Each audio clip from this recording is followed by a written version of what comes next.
जेवर में बनने वाले नोएडा इंटरनेशनल एयरपोर्ट पर दो बड़े अपडेट सामने आए हैं। पहला अपडेट यह है कि यूपी सरकार और नोएडा इंटरनेशनल एयरपोर्ट के बीच स्टेट सपोर्ट एग्रीमेंट हो गया है। दूसरा अपडेट है कि जेवर एयरपोर्ट को दिल्ली मुंबई एक्सप्रेसवे से जोड़ने पर हरियाणा सरकार ने भी अपनी सहमति दे दी है।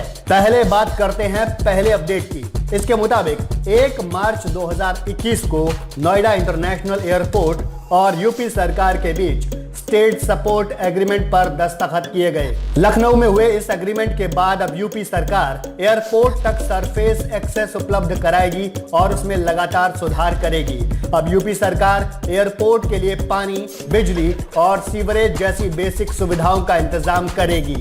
एग्रीमेंट के मुताबिक सरकार लॉ एंड ऑर्डर मेंटेन करने, एयरपोर्ट पर मॉनिटरिंग और एयरपोर्ट बनाने व चलाने के लिए जरूरी लाइसेंस भी देगी। नोएडा इंटरनेशनल एयरपोर्ट के सीईओ क्रिस्टोफ ने एग्रीमेंट साइन होने पर खुशी जताई।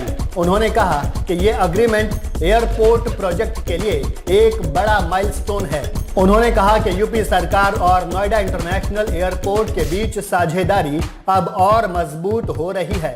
उन्होंने कहा कि वो जेवर में वर्ल्ड क्लास एयरपोर्ट बनाने के लिए कमिटेड हैं और भारत में तेजी से बढ़ते सिविल एविएशन सेक्टर में योगदान देना चाहते हैं। इस मौके पर यूपी के चीफ मिनिस्टर योगी आदित्यनाथ ने कहा, जेवर हवाई अड्डे की परियोजना पिछले 30 वर्षों से लटका कर रखी गई थी, जिसे इस सरकार ने महज 3 वर्षों में परवान चढ़ाकर दिखाया है। सही मायने में उत्तर प्रदेश सरकार ने राज्य में एक नई कार्य संस्कृति स्थापित की है। पूरी दुनिया में कोरोना संक्रमण के बावजूद नोएडा इंटरनेशनल एयरपोर्ट के काम में तेजी संतोषजनक है। इस प्रोजेक्ट पर जिस तरह से यमुना अथॉरिटी, राज्य सरकार और अन्य पक्षों ने काम किया है, उससे उत्तर प्रदेश का एक नया वर्क कल्चर सामने आया है।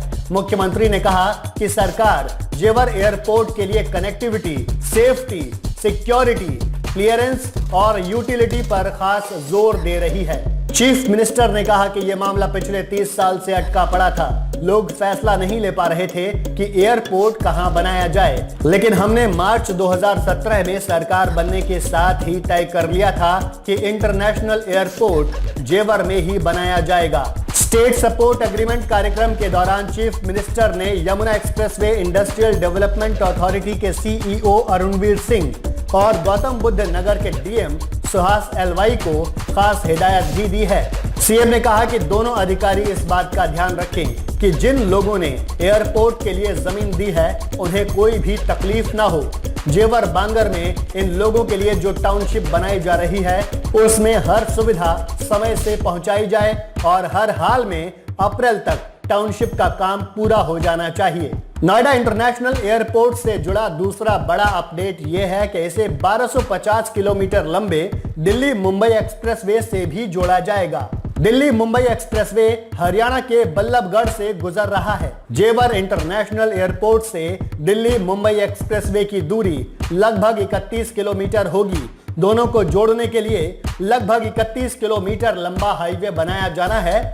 इसमें लगभग 7 किलोमीटर हिस्सा यूपी में और लगभग 24 किलोमीटर हिस्सा हरियाणा में आता है। अब हरियाणा सरकार ने अपने हिस्से के 24 किलोमीटर लंबे हाईवे के लिए जमीन का अधिग्रहण करने पर सहमति दे दी है। अब इस हाईवे का काम शुरू होने का रास्ता साफ हो गया है। इस हाईवे को national highway authority of India यानी NHAI बनाएगी।